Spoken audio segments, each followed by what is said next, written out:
Alrighty boys, welcome back to some more Sevilla manager mode. It's time to buy some players. We need reinforcements we will have. It's time to get to work. There's really no time to go to waste. So here we go. Luciano Vieto. I told you guys I needed a striker. A lot of you guys suggested Luciano Vieto, this beast from Villarreal. 4 million just to start negotiations. Obviously not even remotely expecting them to actually consider that. So we just offered 4 million. 3 million for Paulo Dybala. I also want this young beast from Palermo. Zardes, man. Zardes, we're offering 2 million. Hopefully this is enough, man. Hopefully, I mean, maybe they want 3 million around there. But hopefully that's enough. Then what I want Zardes and Benedetto for is obviously a backup role. I'm not expecting them to start. I'm expecting players like Dybala or like Vieto to start, but not really Zardes or Benedetto. So here we go. Martin Odegaard, we needed a cam, but it's not our priority. So here we're trying to loan him from Real Madrid. Let's see what they say. A right mid is what I asked for as well. Derlis Gonzalez right here from Basel, 20 years old, 4 million just to start negotiations. Hector Villalba, another beast. 3 million is what we're offering San Lorenzo for. Hopefully the Pope can give us a hand, man. Come on. One eternity later. Alright, boys. So, after tons of negotiations, over 40 minutes of footage, time to make some skipping into the future. We're actually trying to buy Martin Odegaard because Real Madrid does not want to loan him out to a rival team of the same league. So, we're trying to buy him for 2.7 million. Not too bad. We receive an offer to buy Kevin Gameiro. It was a good offer, but I have an idea. So we're not selling him yet. Luciano Vieto, we sent an offer for 12 million, man. Because Villarreal does not want to let him go. Same thing with Gonzalez. We're offering 4 million plus Reyes, who is worth around 7 million, I believe, if I'm not mistaken. So Real Madrid accepts the $2.7 million offer for Martin Odegaard. They didn't want to loan him to us, but they are willing to sell him to us for 2.7. We're offering Odegaard 10% in bonus per goal, 18 million in salary for 4 years. So not too bad. Jesus Corona, we're offering 5 million in the same thing we offered for Derlis Gonzalez.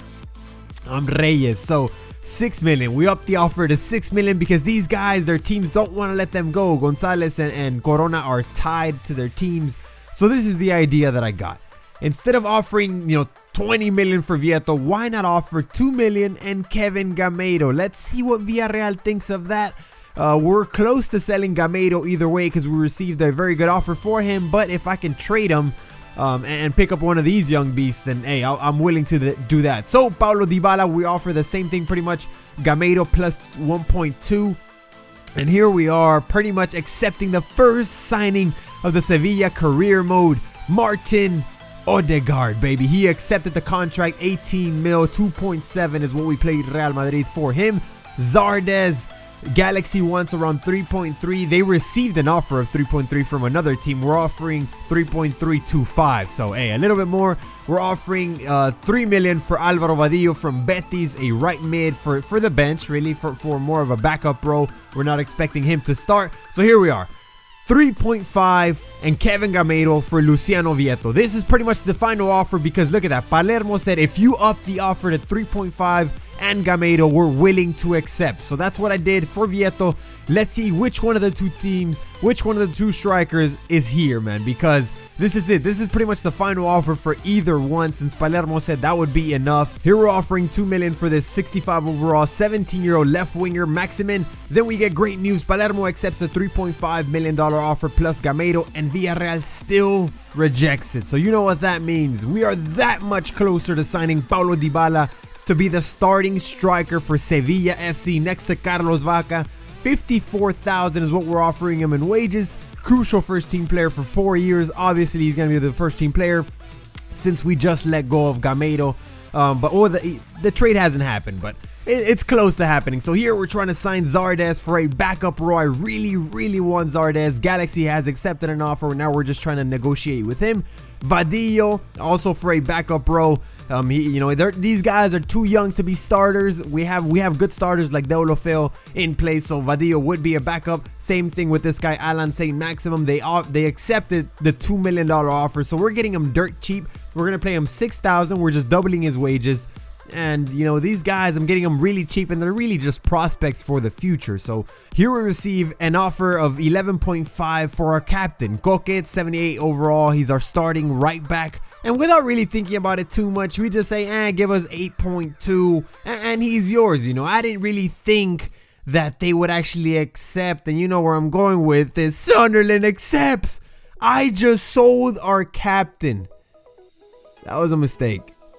I didn't think that they would accept the 18.2 counter offer, because that was way over what they had initially offered. Oh my goodness. So we have just sold our captain for $18.2 million. It was a mistake, guys. I'm sorry. So we signed the left winger for $2 million. We're signing the right mid for $3 million. So Vadillo and Maximum cost us a total of $5 million. Dirt cheap for those two young prospects. Zardes does not want to play with us. We made a deal with Galaxy, but Zardes does not want to take our contract offer. What kind of mess is that? The dude that does want to be here, though, in Sevilla FC is Paulo Dybala. Welcome to the club, baby, you fresh-faced god. We signed Paulo Dybala. There it is, 20 years old.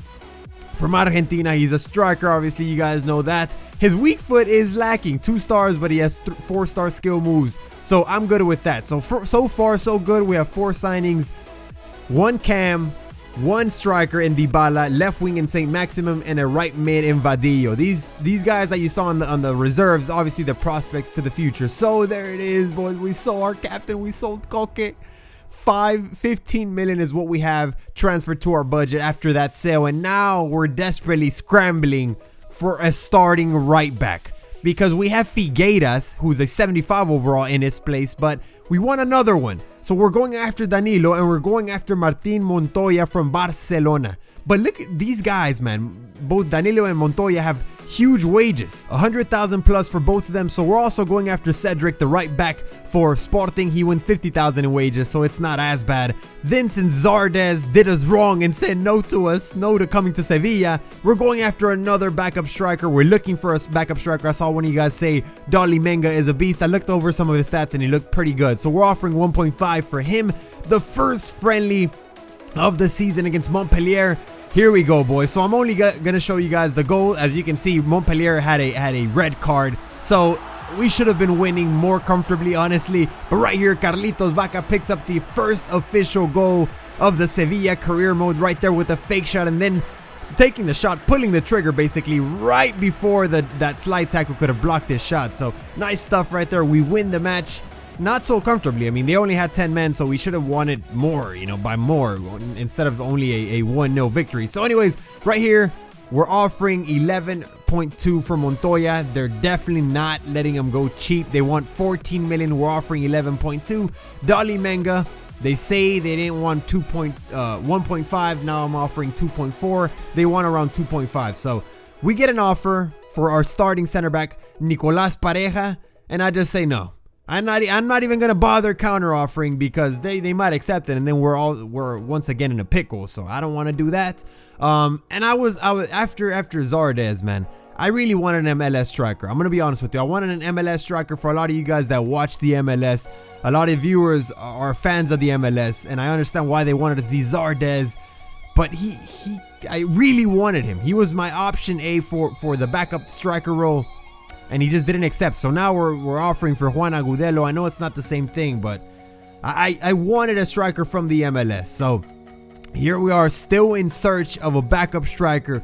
They said they wanted 1.5, then 2.5, now 3.5. What is wrong with them, man? So anyways, we're offering 3.4 something for Dolly Menga, and now we're offering 3.9, which is what New England Revolution is asking for Juan Agudelo. So I know he is in Zardes, man. I really wanted Zardes, but he just didn't accept it. We made a deal with Galaxy, and he went somewhere else. I tried negotiating with him on a personal level, the contract offer, and Zardes left to another team. So now it's over. It's done. Zardes, at least for this transfer window, he won't be coming. So anyways, here it is, man. Here it is, the final friendly. That was the last lineup that you guys saw. We have Martin Odegaard in here. We have Maximum as well. We have Dybala. We have Carlitos Vaca up front, man. I'm really liking our striker duo, man. Vaca and Dybala, you know, so far from what the little that I've been playing, I can tell you these guys are going to be beasts. So right here, Dybala taking the shot from outside the box, and it goes over the crossbar. So guys, what we have so far is 4 signings. 1 splash signing, 1 that's going directly to the starting 11, which is Dybala. And then the 3 other ones, Odegaard, Maximin, and Vadillo, they're going to the bench. They're pretty much just adding depth to the squad and their prospects for the future. So guys, we still have a lot of money left in our budget. 28 million, 28.2 million is what is left in our budget because we accidentally, and I don't want to say accidentally, but we were ignorant and we were not careful. We didn't think they would accept the $18.2 million counter offer for our captain, our starting right back, Koke. So there we go. We have 28.2 million still, and we already have 4 signings here at Sevilla. So we are going to have to sign a starting right back possibly, because Figueiras, while he's good, I'm not sure if he's going to make the cut. And for the right mid position, we haven't been able to close any deals with Twente for Corona or with Basel for Gonzalez. They just do not want to let either one of them go. It's tough. They want more money, obviously. And I'm offering a good bid. I'm offering, you know, over 10 million, and they do not want to let them go. We're still not desperate for a right mid, honestly. We have Deulofeu, we have Reyes, we have Aleix Vidal. We just signed Vadillo to add depth to that position for the bench. So we're not desperate for it, but I would like to sign one of those 2 guys and then let someone that we have already, maybe let Reyes go. We'll see what we can work there. Maybe if you guys have more suggestions for another right mid that is not Gonzalez or Corona, because man. So anyways, look at I was gonna say Vidal, what the hell. Look at Dybala, baby. Look at Dybala burning all kinds of defenders.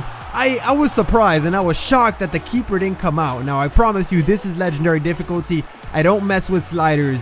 That I don't do that stuff, so don't worry about that. It was just strange that the keeper right there didn't come out to contest the shot, didn't come out to close the angle on Dybala. He scores, Baca scores. So there you have it. We win our 3rd and final friendly of the season against Hamburg, and the future is looking promising. 28.2 left in our budget, and we already have 4 signings. One of those is Dybala. Thank you guys for watching. Likes greatly appreciated. Catch you on the next one. I've been living in Barcelona for around 2 months now, but you still don't know where I've been staying. What's the new place like? At first, I didn't know if I wanted to live away from the city, where there's peace, where there's quiet.